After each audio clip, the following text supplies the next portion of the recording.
नमस्कार मंडळी, royal Marathi YouTube चॅनलवर आपल्या सर्वांचं स्वागत आहे. आजच्या व्हिडिओमध्ये आपण मुख्यमंत्री माझी लाडकी बहीण योजनेच्या संदर्भात सरकारकडून आलेली महत्त्वाची अपडेट पाहणार आहोत. तर मंडळी, चॅनलवर नवीन असेल तर चॅनलला सबस्क्राईब करा आणि व्हिडिओ लाईक करा. तर आता नवीन माहिती आपल्याला अशी भेटत आहे की लाडकी बहीण योजनेच्या अंतर्गत आता तक्रार येण्याचं प्रमाणसुद्धा खूप प्रमाणात वाढलेलं आहे. आता एक्झॅक्टली जर आपण बघितलं, तक्रारीची संख्या जर आपल्याला माहीत नसली तरीसुद्धा मंत्रोमहिदांनी सध्या असं सांगितलेलं आहे की तक्रारी तर आलेलेच आहेत आणि त्यामुळे आता सरकारनं असा निर्णय घेतलेला आहे की काही अर्जाची पडताळणी केली जाईल. आता महिलांना प्रश्न असा पडला असेल की समजा त्या तक्रारी आल्यानंतर आता अर्जाची पडताळणी करत असताना जर त्यांचा अर्ज बाद होत असेल तर आतापर्यंत दिलेल्या पैशाचं काय? तर आतापर्यंत जे पण हप्ते आपल्याला भेटले ते तर सरकार काही रिटर्न घेणार नाही आहे. परंतु इथून पुढे जो लाभ मिळणार आहे, फॉर एक्झाम्पल आपल्याला ₹2100 चा लाभ असू शकतो किंवा 1,500 चा जो कंटिन्यू लाभ आहे, तो सुद्धा आपल्याला इथून पुढे मिळणार नाही. आता का मिळणार नाही तर याची कारणे 5 देण्यात आलेली आहेत. तर ती कारणे आपण पाहणारच आहोत. त्याचबरोबर मंत्री तटकरे यांनी असं सांगितलेलं आहे की या योजनेच्या अंतर्गत आता जे पण पॉईंट ॲड करण्यात आले त्याच्या माध्यमातून ह्या फॉर्मची स्क्रुटनी म्हणजेच पडताळणी चालू झालेली आहे आणि ज्या महिलांच्या फॉर्मविषयी तक्रारी आहेत त्यांच्यातही स्क्रुटनी करण्यात येणार आहे.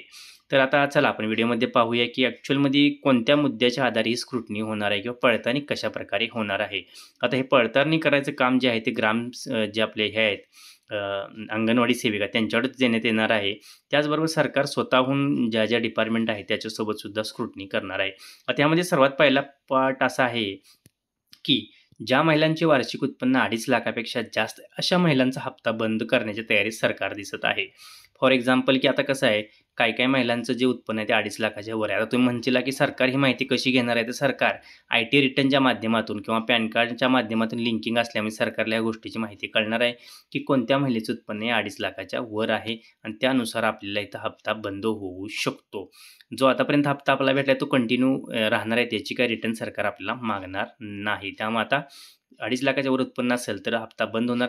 कारण आपण बघितलं असेल की ह्या योजनेचं हमीपत्र भरत असताना त्यात सुद्धा अशी अट टाकण्यात आली होती की आपला जर हप्ता 2.5 लाख असेल तर आपण या योजनेसाठी लाभार्थी नसाल. तरीसुद्धा भरपूर अशा महिलांनी हे अर्ज भरलेले आहेत. त्यामुळे ज्या महिलांच्या वार्षिक उत्पन्न 2.5 लाखाच्या वर आहे त्या महिलांना आता योजनेचा हप्ता भेटणार नाही. पुढचा पॉईंट असा आहे की ज्या महिलांकडे 4 चाकी वाहन आहे, ज्या महिलांच्या नावावर 4 चाकी वाहन आहे, अशा महिलांचा सुद्धा हप्ता बंद होऊ शकतो.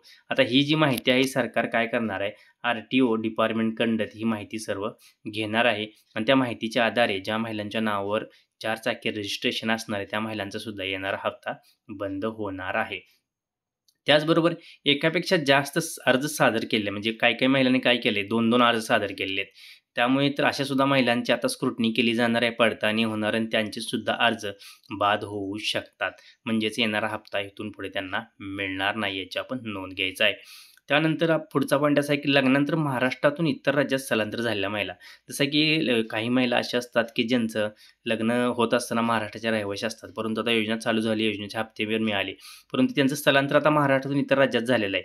तर अशा महिलांना सुद्धा आता हप्ता मिळणार नाही. कारण तुम्ही इतर राज्याचे रहिवासी असल्यामुळे महाराष्ट्र राज्यात लाभ तुम्हाला भेटणार नाही याची आपण नोंद घ्यायची आहे. तर अशा महिलांना सुद्धा येणारा हप्ता मिळणार नाही. त्याचबरोबर आधार कार्ड व इतर डॉक्युमेंटच्या नावामध्ये असणारी तफावत. काही-काही महिलांचं आधार कार्ड किंवा इतर जे डॉक्युमेंट असतात, पॅन कार्ड असो, आधार कार्ड असो, रेशन कार्ड असो, याच्यामध्ये असणारी तफावतसुद्धा आता आढळल्यास अशा सुद्धा महिलांचे अर्ज बाद करण्यात येणार आहे. कारण के-वाय-सीच्या माध्यमातून ही प्रक्रिया पूर्ण होत नाही. त्यामुळे सध्या सरकार विचार करत आहे की अशा महिलांचे अर्ज बाद करण्यात येणार आहेत. तर सर्व महिलांना विनंती आहे की आपल्याला जर अशा कोणत्या प्रकारे सरकारी योजनेचा लाभ घेत असताना जी पण आपल्याला माहिती सांगितली आहे, त्या माहितीच्या आधारेच आपण फॉर्म भरला जावा.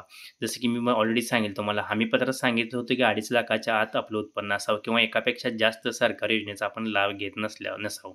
तर बऱ्याच महिला अशा आहेत की ज्या एकापेक्षा जास्त योजनेचा लाभ घेत असतात. फॉर एक्झाम्पल तुम्हाला सांगतो की ज्या काही-काही महिला अशा असतात की ज्या लाडक्या बहिणीचा लाभ घेत असतात किंवा तिकडं आपण संजय गांधी निराधार योजनेचा पण लाभ घेत असतात. त्यामुळे आता सरकारने सांगितल्याप्रमाणे नियमानुसार आपल्याला एकापेक्षा जास्त योजनेचा आपण लाभ घेऊ शकणार नाही. तर चला आता या सरकारचा काय निर्णय येतो हे आपल्याला पाहावं लागेल आणि त्यानुसारच आपल्याला कळेल की नक्की सरकार ॲक्शन कशी घेणार आहे. परंतु फॉर्मची जी स्क्रुटनी आहे किंवा पडताळणी ती तर चालू झालेली आहे. तर अधिक माहितीसाठी चॅनलला सबस्क्राईब करा, व्हिडिओ लाईक करा आणि आमच्यासोबत कंटिन्यू राहा जेणेकरून लाडकी बहिणींच्या संदर्भात काही अपडेट आलं तर जरूर आम्ही तुम्हाला कळवू. व्हिडिओ शेवटपर्यंत पाहिल्याबद्दल आपल्या सर्वांचे हार्दिक आभार. जय हिंद, जय महाराष्ट्र.